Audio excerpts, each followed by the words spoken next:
It's a tough market. I mean, back to your point about it being on Steam, which I totally agree with. If it was on other consoles, it would definitely see more success. Yeah. But at the same time, like I feel like with Steam, there's so many indie games on there that do get commercial success just being on Steam.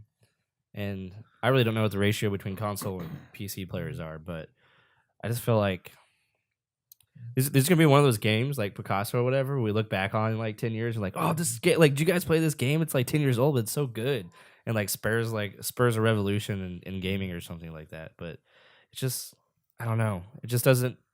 It kind of boggles my mind why it's not a success. Yeah. Yeah. Like it really does. Like everything. I mean, you read the article. They did a lot of things right. They have a lot of good things going for them. A lot of people recognized their game and said it was, one way or another, sort of revolutionary in the way it's telling its story and how it's presenting it. But I'm just trying to think back on what do normal gamers want? Why are these other games more appealing? And yes, it does happen to be with the time. If we talked about it, the market is flooded with indie games. But at the same time, that hasn't changed some of these games being a success.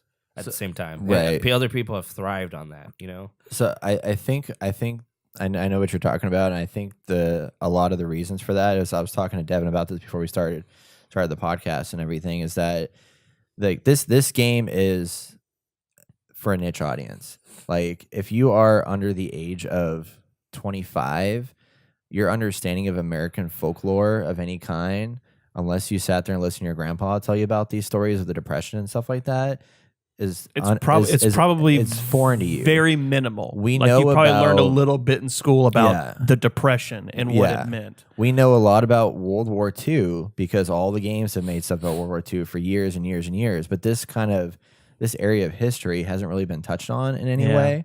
And so to most people, if you say this is an American folktale, they might not even know what that means. And like for me, having an understanding of what this game is, I still don't know exactly how it plays. And I think gameplay is a big part of a game selling, especially in any game, because like What Remains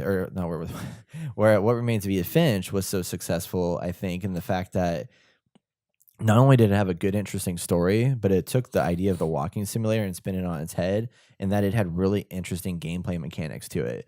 So that was something that people could talk about. So if they weren't interested in the story necessarily, they were intrigued by the gameplay elements that came through here. The fact that you could fly through the air and you could swim in the water and you could do all these different kind of gameplay mechanics. Yeah. So I think that's one of the things that may have hurt it.